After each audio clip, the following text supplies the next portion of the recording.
Currently, when Drake isn't busy embarrassing himself with his ongoing lawsuit, which he keeps escalating, the other major thing he and OVO are desperately trying to do is convince people that his new song, Nokia, is the hit track music has been waiting for.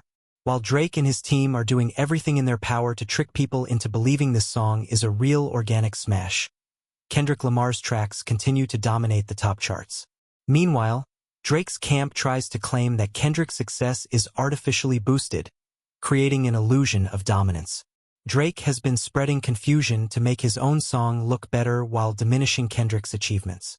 The reality, however, is clear. Kendrick Lamar's tracks are genuinely more deserving chart toppers than anything else in recent memory. At the same time, even the moderate success of Nokia seems to have something off about it, suggesting manipulation behind the scenes. Now we have all the confirmation needed to state with certainty that, despite Drake's claims of being pushed out by the industry and Kendrick's numbers being inflated, it is actually Drake who has been faking his influence and misleading everyone. Before diving deeper into this, be sure to like and subscribe. It helps a ton. With that said, Drake has been working hard to convince his fan base that he is the biggest victim in the music industry. This entire stunt makes his behavior even more pathetic. His main focus now is to undermine Kendrick Lamar and discredit his success by any means necessary. Drake is using his fans, who are just as desperate for a win as he is, to keep pushing Nokia. It's the only record from SSS that has somewhat stuck with people.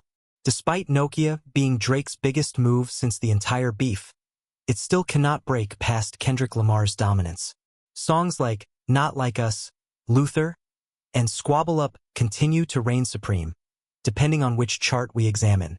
Drake wants you to believe Kendrick's success is part of an orchestrated effort to shut him out of the industry.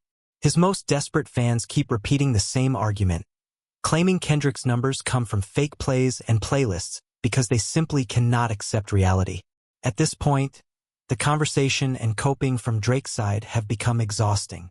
The truth is undeniable. Kendrick Lamar's success is as real as it gets. Now, for Drake and those unwilling to accept it, the question remains, how much longer can they keep up the delusion? Drake and his camp have lost in every possible way, and the reality now is that Kendrick Lamar's numbers are at a level Drake will never even come close to. More than ever, it's clear that Drake has been lying to everyone, fabricating claims about Kendrick's numbers being fake simply because he's frustrated that Kendrick is achieving more on rap's throne than he ever could. After all the baseless accusations about whose numbers are real, Spotify recently conducted a platform-wide check for artificial stream manipulation. Any detected fraudulent numbers were wiped away from the affected records. This is where things get rough for Drake. Despite those around him, like his go-to producer Gordo, believing that Kendrick's success is implausible and Drake could never fail like this, the truth has finally come to light. However, it's not in a way that benefits them. As the music industry cracks down on behind-the-scenes manipulation, Spotify adjusted a significant number of song streaming figures. Many artists, including big names like Cardi B, lost hundreds of millions of streams, exposing how fake some numbers in the industry truly are. Yet, despite all of Drake's claims about Kendrick's numbers being fabricated, not a single stream from Kendrick's catalog was altered. This completely discredits Drake's accusations that Not Like Us and Kendrick's rise were artificially boosted by the industry. With Kendrick's numbers remaining untouched after the Spotify audit, Drake's claims that the industry is inflating Kendrick's success to push him out have never seemed more baseless. Meanwhile, it's Drake's own fans and OVO affiliates who have been scheming to make his music appear more successful than it truly is, making the entire situation even more ironic. Ultimately, this moment should be a wake-up call for everyone in Drake's circle. Despite their ongoing attempts to paint this as a massive plot against him, Kendrick Lamar's success has been entirely earned and remains undeniable. No matter how much they try to deny it, the facts speak for themselves and they can't keep up the facade any longer. Unfortunately for everyone around Drake, Kendrick Lamar's numbers have not only been proven to be legitimate, but they also expose the last thing Drake had going for him, his own music, specifically the song Nokia.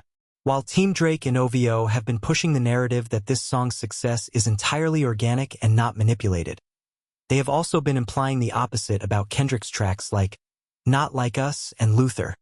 However, this claim simply does not hold up. Now, I'm not saying the entire success of Nokia is fake. We're not going to stoop to the level of Drake and OVO. who constantly accuse Kendrick of manipulation. But what has become clear is that Drake is working harder than ever, seemingly fabricating more than he ever has, just to keep this song, which is already charting downwards, afloat. First, let's address the claims about the record benefiting from fake playlists boosting its streaming numbers. Nokia has appeared on a significant number of those playlists, something Drake fans love to call out when it comes to Kendrick's success. This just proves that Drake isn't as different from Kendrick as they want to believe. Beyond that, the situation gets even more complex. There are claims that Drake launched an entire campaign, recruiting major influencers and content creators to push Nokia through dance trends and viral challenges across social media platforms.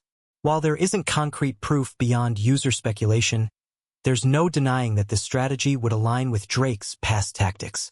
What is clear, however, is that certain prominent figures, such as tryinAs and the Paul brothers, have had a noticeable shift in sentiment regarding Drake and his music. Looking at tryinAs specifically, he provides the clearest insight into what's happening. From his reaction when Not Like Us dropped to his inclusion in Drake's lawsuit, and now his sudden shift toward dissing Kendrick and overhyping Drake's album, especially Nokia, something has obviously changed behind the scenes. Between this shift and Drake's history of manipulating numbers, we know he has used tactics to alter narratives before. During his beef with Kendrick, beyond what Kendrick's own bars revealed, we saw it happening in real time. Before people even had time to genuinely react to the diss tracks, polls were manipulated to make it seem like Drake's responses were better received than they actually were. This was a desperate attempt to shift public perception before it was too late, but, of course, it failed. What's becoming increasingly obvious is that Drake has played the system in ways he never would have before, trying everything possible to maintain relevance.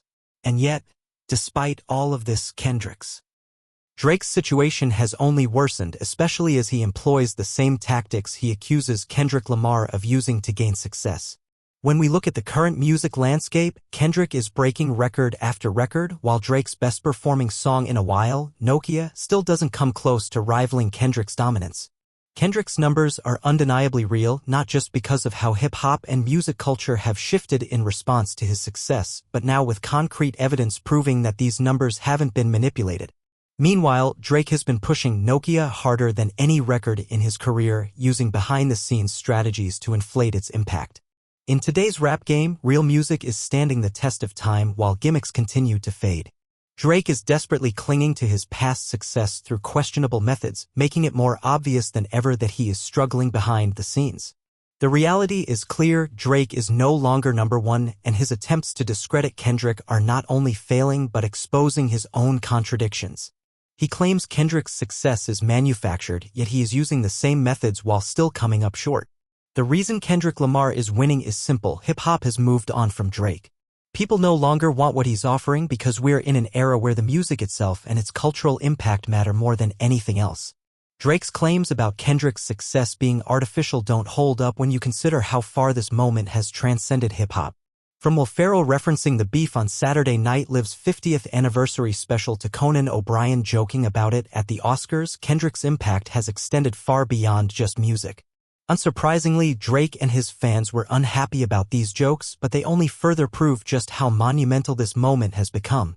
With Kendrick's success being both real and earned, everything surrounding Drake appears increasingly artificial. Even his moderate achievements seem manipulated, making it clear that he needs a better plan moving forward. At this point, he's not fooling anyone with these tactics. So, what do you think about what's happening with Drake? How his biggest claim against Kendrick Lamar has been completely debunked? And how do you think he and his team will try to spin this? Let me know your thoughts. And if you've made it this far, be sure to like and subscribe, it helps me out a ton. Also, if you want to see how Drake recently found himself in one of his worst situations yet, check out the suggested video.